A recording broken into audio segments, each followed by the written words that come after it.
Hola, buenos días a todos. Bienvenidos a este primer vídeo para patronos del año, a petición de los de patronos nuevos. Este vídeo va sobre la cosmogonía polar, unas aclaraciones sobre la cosmogonía polar, que es el mito de la creación que llamamos cosmogonía polar a todo mito de la creación que consista en la división entre dos sexos, ¿no? Bueno, pues me han preguntado por una de las cosmogonías polares más famosas, que es el mito de Adán y Eva, y sobre la expulsión del paraíso. Y cuál sería la interpretación, desde el punto de vista de la semiótica que manejamos en el canal, del pecado original en tanto comer del fruto de los árboles del paraíso. Bueno, pues vamos a intentar explicar esto de la forma más breve posible, porque hay bastante tela. Bueno. Un mito cosmogónico es una narración sobre el origen del todo, ¿no? Un mito cosmogónico es un cuento. Eso significa que es algo que no se puede concebir de otra forma que no sea la fantasía, por eso se elaboran cuentos. Como no podemos concebir el origen del todo, porque es inconcebible, elaboramos cuentos que lo expliquen. Bueno, entonces, el origen del todo es qué es lo que ocurrió antes de que existiéramos como seres que tenemos memoria, ¿no? Antes de que nosotros existiéramos. Y eso le llamamos el tiempo de los sueños. Hemos hablado en este canal algunas veces.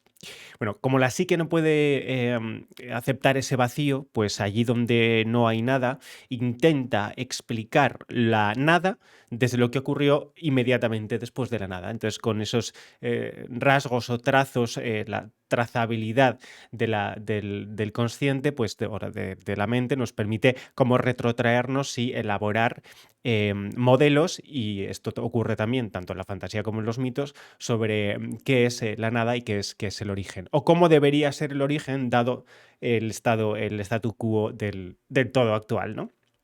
Bueno, pues así se genera. Esto se podría, como veis, desarrollar mucho porque es un poquito complejo, pero es así como se desarrollan los mitos sobre el origen, los mitos cosmogónicos. Bueno, em, ¿qué es lo que en realidad estamos explicando los mitos cosmogónicos? Pues que queremos dar sentido al origen, no solamente de las cosas materiales, que eso no sería un mito, no solamente un mito, o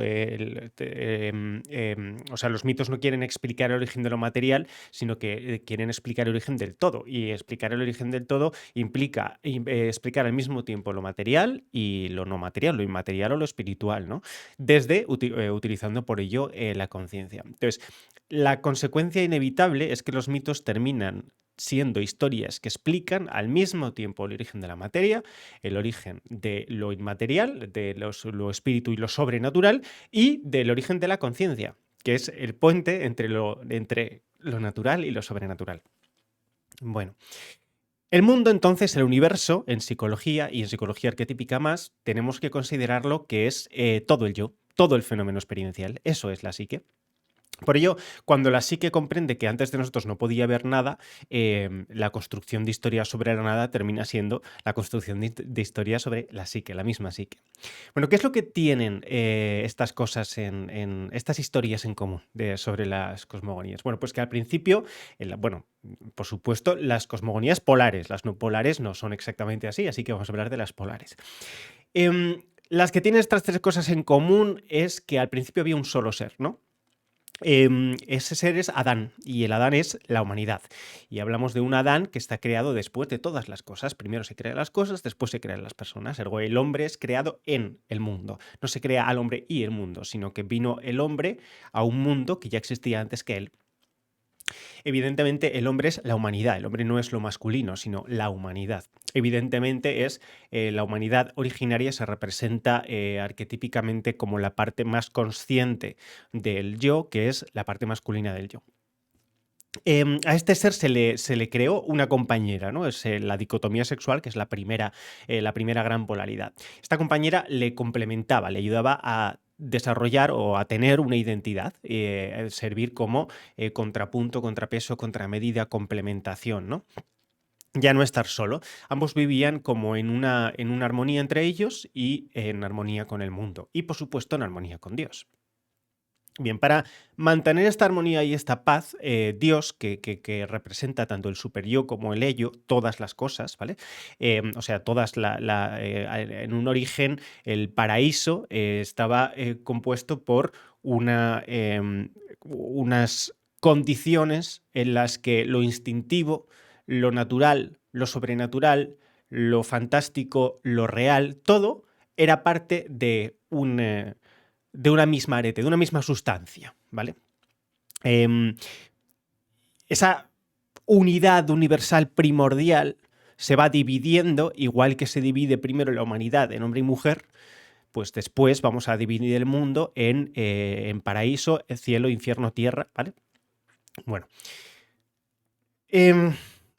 Dios les dice que hay unas normas. Y las normas se representan en la mitología, sobre todo en la judeocristiana, como un no hacer, que es como se generan las normas bueno, toda generación cultural empieza por un no hacer, ¿vale? Que son limitaciones a la individualidad, limitaciones a las voluntades, limitaciones al poder hacer en pos de una comunidad, de una serenidad compartida, de un orden. El orden se crea poniendo límites, igual que es así como se ordena el caos, poniendo límites, poniendo barreras. El todo se ordena, es decir, se determina seleccionando una parte. La parte es manejable, el todo no. El todo es caos, la parte es orden.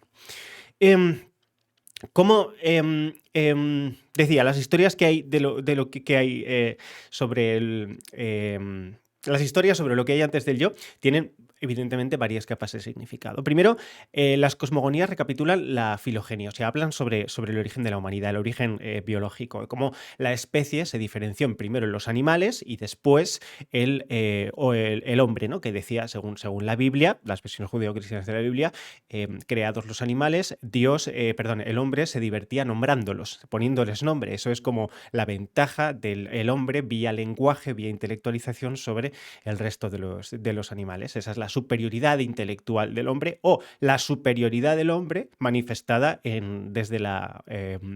mediante la herramienta del intelecto.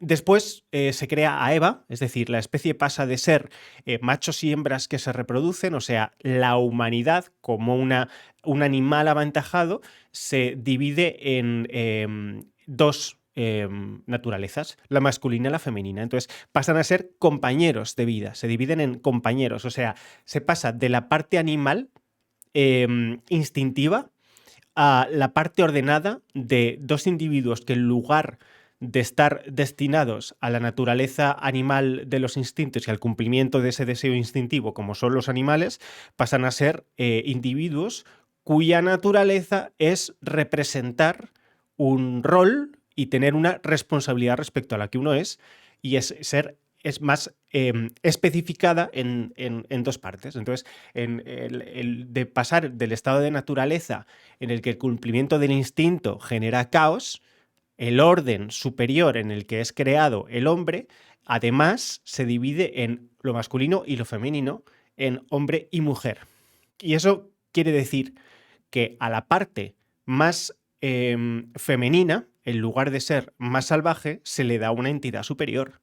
Entonces, la creación de Eva no es una escisión de Adán, el hombre en tanto masculino, sino que la creación de Eva es una consideración de lo femenino, que es además más representativo de lo salvaje natural, porque está más cerca de la naturaleza, como hemos hablado muchas veces del mito de lo femenino, es elevado a la misma categoría que lo masculino y se equiparan como iguales. Sin embargo, la naturaleza, lo femenino está subyugado, lo salvaje está subyugado al poder, porque lo salvaje es dominado por aquellos que tienen más poder.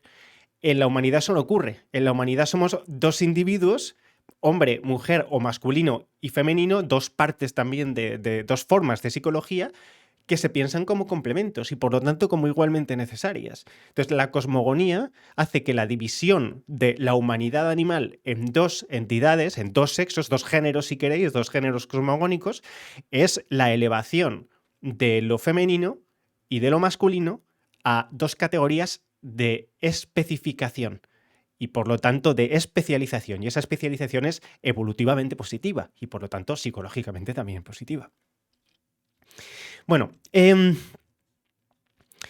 además, el hecho de convertirse en dos personas, es decir, la personalización de lo masculino o femenino, del pasar de la humanidad de Adán a Adán y Eva, es la creación de la compañera.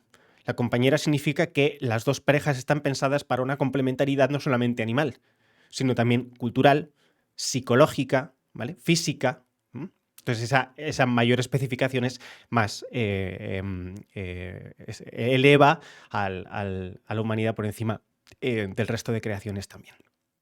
Bueno, segundo, las cosmogonías recapitulan la ontogenia, o sea, hablan del origen psicológico de la mente, hablan de la creación de la conciencia desde el punto de vista biológico. ¿Qué es el punto de vista biológico? El crecimiento. Bueno, pues al principio estaban los creadores, que es los padres, ¿no? Y se estaba en el paraíso, que es el útero. Pero se es expulsado del paraíso prematuramente cuando nos crece la cabeza más de la cuenta. Y esto es impresionante. Al principio somos una célula, una con un núcleo, ¿no? Que es al dividirse por primera vez, empieza la gestación desde el momento en el que dos células se unen haciendo un todo que ya es mayor que la suma de sus partes. Y eso se divide en dos células, igual que la primera cosmogonía. Bien, pues toda la gestación es en el paraíso, donde todo es el tiempo de los sueños. Y la expulsión del paraíso es una expulsión prematura del paraíso. Pues resulta que el ser humano es un primate con la cabeza normalmente grande, respecto sobre todo al volumen de los hombros y de su cuerpo. ¿Qué quiere decir eso? Nuestro mayor tamaño craneal exige que, aunque tendríamos que haber tenido una gestación de 1 año y 3 meses, por lo menos, ahí es especulativo, pero está claro que es mucho más larga que 9 meses, tenemos que salir a los 9 meses siendo criaturas indefensas en el mundo al que salimos, a diferencia de los mamíferos que a las horas de salir ya están jugando prácticamente. Porque si no salimos a los 9 meses, la cabeza crecería tanto que no podríamos ser paridos. Entonces no podríamos salir por el canal del parto. Así que somos expulsados prematuramente del paraíso y arrojados al mundo en esa herida originaria que es el salir de nuestro creador. Es decir, que nuestro creador, o sea, el pasar de ser uno con el creador a ser una escisión de mamá, ¿no? Bueno, tercero, las cosmogonías polares hablan también sobre el origen cultural. O sea, al principio estaba solamente el todo y el hombre vivía en armonía con la naturaleza, que es el Edén, ¿no? Pero el acceso al conocimiento le hace querer usarlo para dominar el Edén, que es el ser como Dios, que pues es el dominar las células madre, la contracepción, la inteligencia artificial, en fin, el mito del golem, Prometeo, Pandora, todo eso. Para esto, pues todos los mitos que hemos visto en el canal hablando sobre la relación entre el mito y el pecado. Y luego, cuarto, sobre la mecánica de la misma psique y la relación entre el intelecto y la moral, que eso es muy importante. Agrupa un poco todas las demás que hemos visto aquí. También es la que a mí más me gusta, ¿no? El tamaño de la cabeza, que implica una gestación más breve, no es únicamente una cuestión de tamaño, sino que también es una cuestión de más intelecto.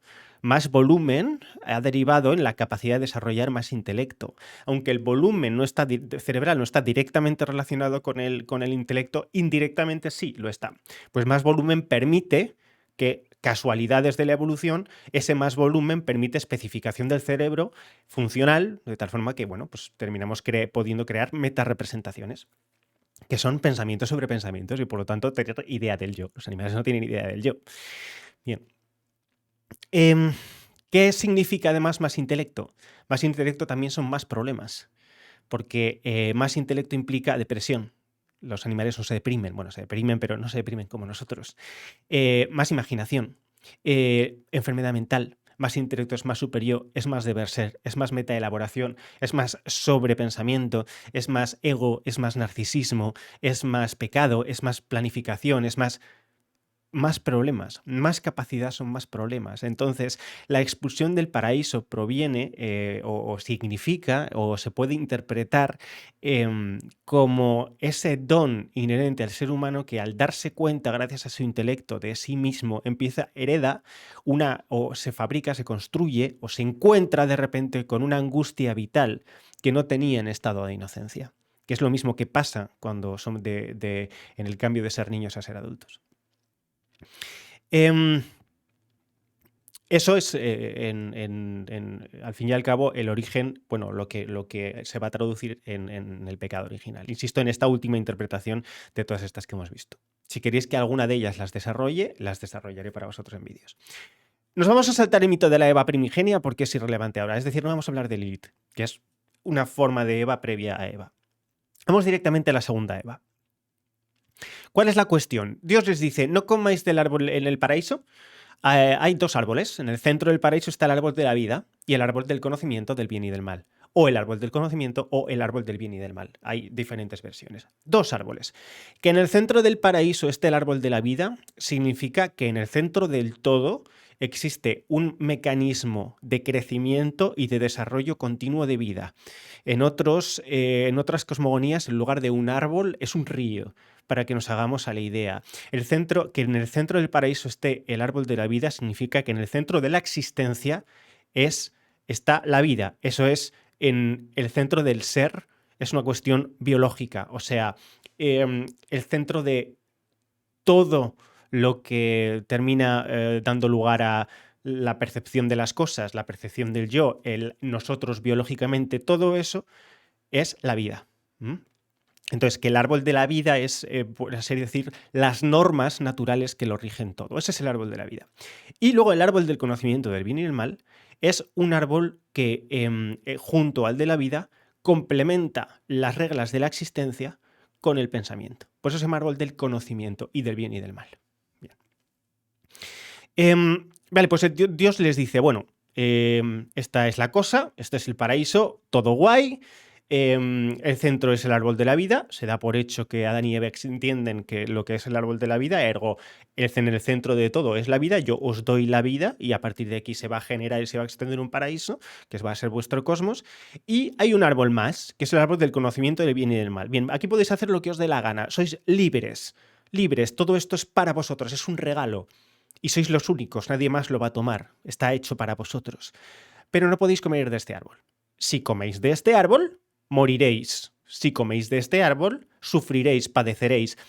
Comenzará el principio del fin, ¿vale? No os explico por qué, porque está más allá de vuestra comprensión. No necesitáis saberlo, como le dice un padre a los hijos, porque no lo vais a comprender. Y el mero conocerlo ya os va a traer problemas. Entonces, haced el favor, solo os pongo una norma, no se come de ese árbol. Todo lo demás barra libre. Bien.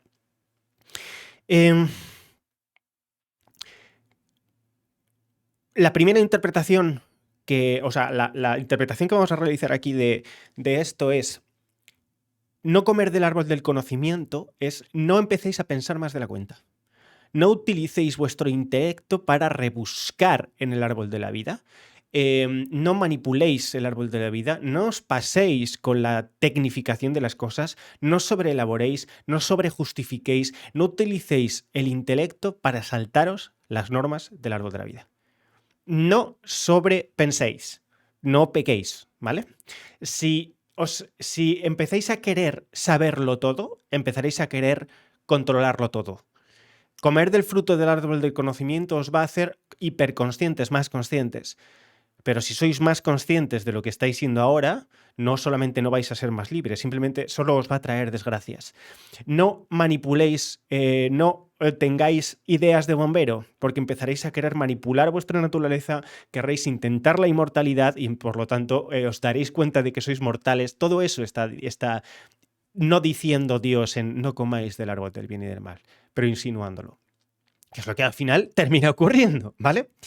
Bueno, Eva es seducida por la serpiente. La serpiente representa el mal exógeno, el mal primario, aquel mal que está en la naturaleza y con el que cohabitábamos, pero cohabitábamos en orden, ¿no? No nos podíamos cohabitar con el mal sin que el mal nos invadiera, porque pertenecíamos a un mundo en el que todo era parte de lo mismo, ¿no? Entonces los habitantes, incluido el mal, eran parte del mismo caos salvaje. Entonces, la serpiente, como el mal, le susurra a Eva. A Eva se le ocurre, ¿no? En la cabeza. O la Eva está más cercana a lo salvaje, más cercana a las criaturas que se arrastran, más de como es normal, dado que ella viene en el árbol de la vida. Ella viene de una costilla de Adán, es decir, viene de un antecesor previo a Adán. Adán es una evolución del ser humano, lo masculino está hecho a partir de lo femenino. Por lo tanto, para que exista la mujer hay que sacar una costilla de Adán, o sea, un trozo de sus ancestros y hacerlo a la misma altura que Adán, a imagen y semejanza de Adán. Entonces, Adán está como más especificado que Eva y Eva menos especificada, pero son iguales. Pero significa que Adán está significa que Eva está más cercana a la naturaleza primigenia de la humanidad, a la naturaleza animal, como tiene que ser. ¿Por qué? Porque Eva tiene que conectar al hombre, a la humanidad, Adán, con Dios, con los orígenes. Y por lo tanto tiene que servir como compañera engendrante, tiene que ser un instrumento que canalice la naturaleza. Entonces, Eva está más cercana a la naturaleza porque pertenece más a ella. Cuando digo naturaleza me refiero a lo salvaje, ¿vale? Eso es así porque si queremos que el hombre procree, es decir, al hombre le pertenezca el árbol de la vida, tiene que estar dentro del árbol de la vida, tiene que haber una criatura que sea la que engendre, que tiene que ser más parte de esa naturaleza. Y eso es la Eva engendrante, la mujer, ¿vale? El vientre femenino. Bueno, al estar más cercana a la naturaleza, a Eva se le dibuja como más ingenua. Y es cierto, la parte femenina de todos nosotros es más intuitiva. Y eso implica más ingenuidad porque implica mayor dificultad para diferenciar lo creado por la mente de lo percibido por la mente, es decir, la imaginación de la realidad. Bien, eso no quiere decir que las mujeres sean así, hablamos de lo femenino. Evidentemente, las mujeres tienden más a la fantasía que los hombres, eso es un universal. Bueno, o al menos de forma mucho más generalista que los hombres. Bien, em, decía, la Eva es seducida por la serpiente le sugiere una cosa, la naturaleza le sugiere una cosa y Eva dice, qué buena idea, ¿no? Esta conexión con la naturaleza es la que hace más susceptible de cometer un error. ¿Y cuál es ese error? ¿Cuál es el pecado? La serpiente le dice, si comes del fruto del árbol del conocimiento, sabrás más.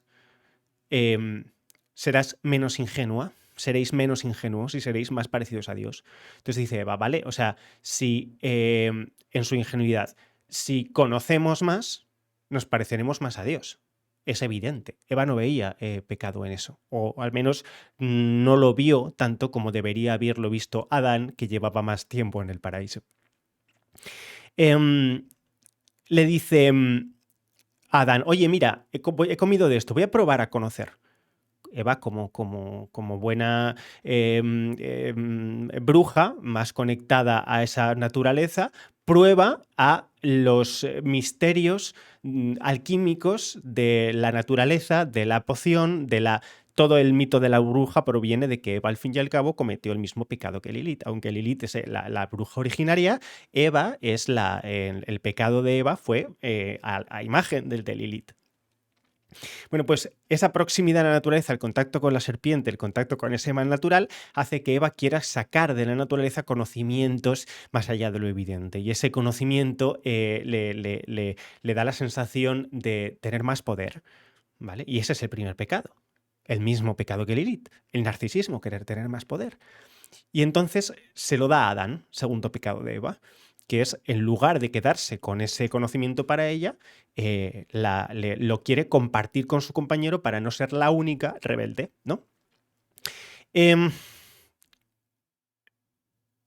Eva quiere ser como Dios arrogándose ese poder del control alquímico. Recuerda que la alquimia es la hiperintelectualización, es decir, el trabajo mental con el que hacemos las cosas, como buenos brujos y brujas narcisistas que somos.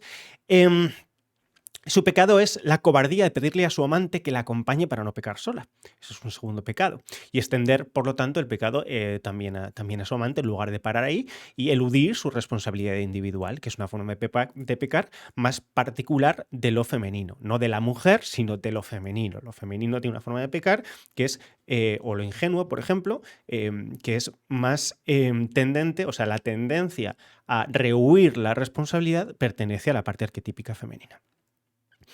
Em, Adán, entonces, el primer simp, incapaz de decirle a Eva que eso no se hace, prefiere saltarse las normas para agradar a su compañera, porque Adán lo primero que quiere es agradar a su compañera. Claro, pasa Adán de cumplir las normas divinas a estar demasiado centrado en querer ser para Eva, y eso hace que Adán, en lugar de ser para Dios, quiera ser para la mujer, y ese es el primer pecado de Adán, que es no endiosar, que no es correcto, pero sí ensalzar el deseo de que le acepte Eva o de estar con Eva o ser parecido a Eva más que ser parecido a Dios. Y ese es el primer pecado de Adán.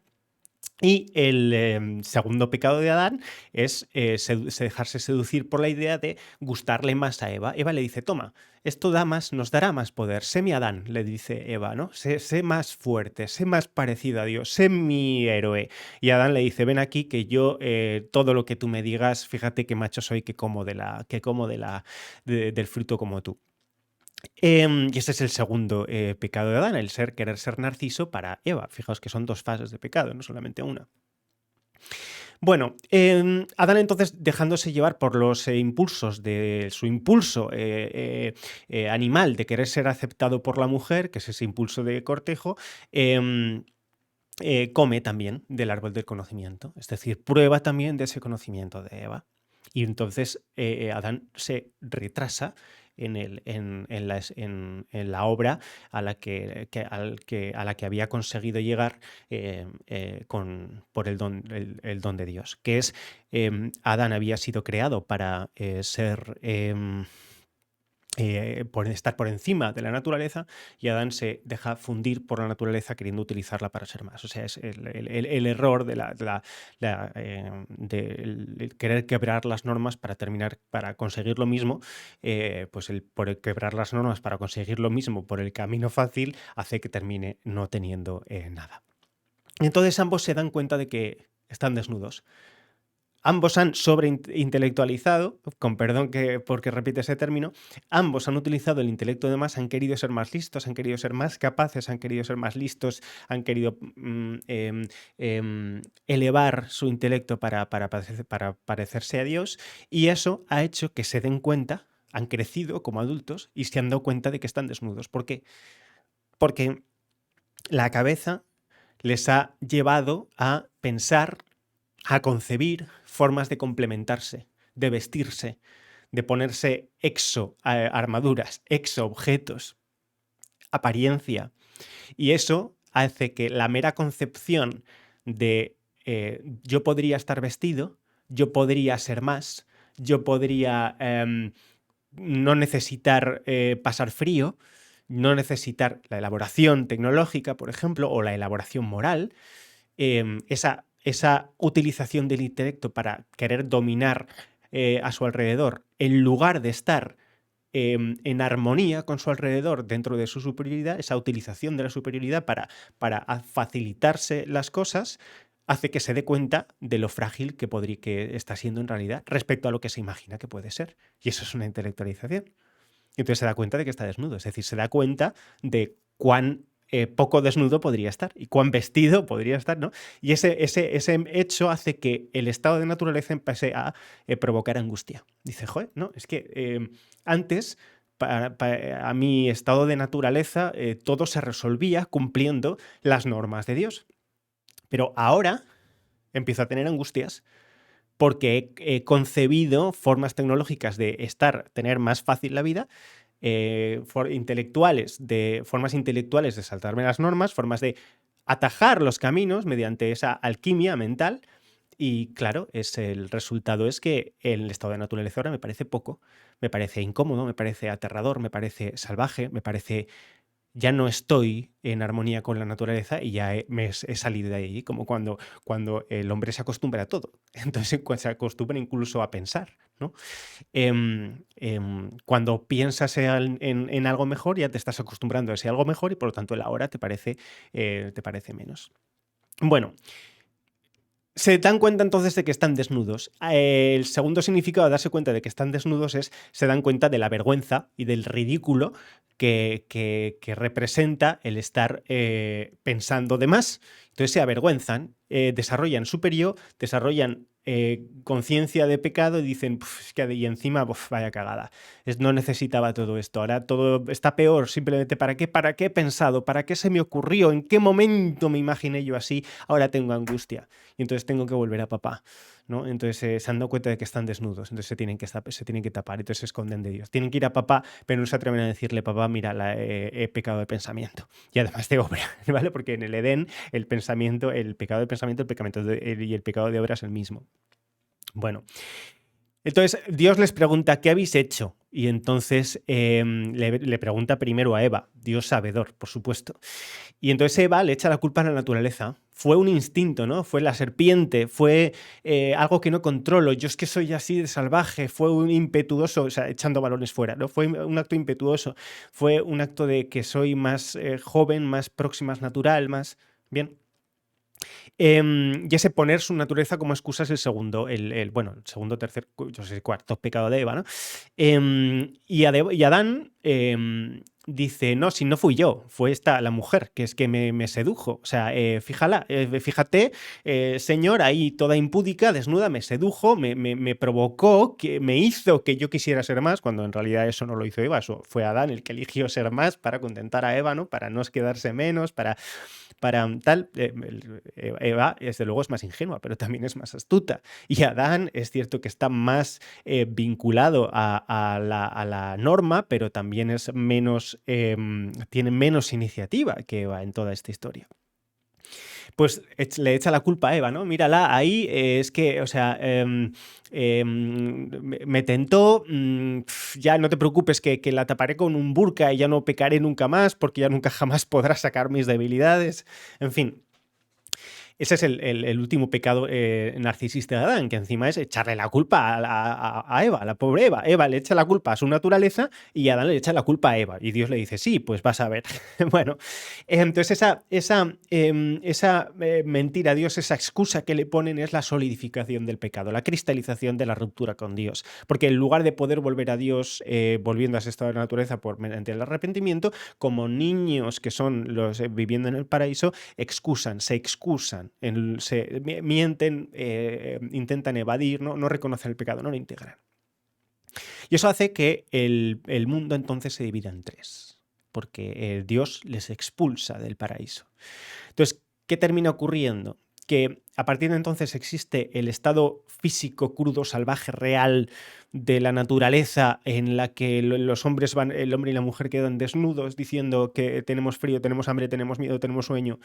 La intelectualización, que está dominada por una mezcla entre su pensamiento, sus propias ideas, su intelecto y lo que Dios dice que hay que hacer, la división entre lo que ellos creen, lo que creen el ser y las contradicciones intelectuales entre el ser y el deber ser, el deber construir la moral de forma complicada porque las normas ya no están claras, entonces tienen que tener cuidado con lo que hacen, tienen que elaborar normas, tienen que pensar, tienen que discernir con esfuerzo, ya no están en el paraíso, ¿no?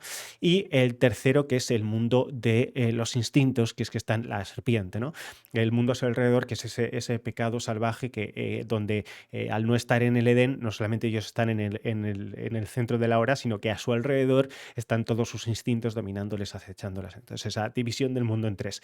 De la cosmogonía polar, y en la que hemos hablado de la escisión de Adán y Eva, pues una especificación de la cosmogonía polar es este mito del árbol del paraíso, en el que el pecado de comer del árbol del bien y del mal, en desobediencia a Dios, pues divide el mundo en tres: en el intelecto, en lo físico y en lo instintivo, que es todo lo que hay alrededor, no solamente dentro de nosotros, sino que lo compartimos con la naturaleza.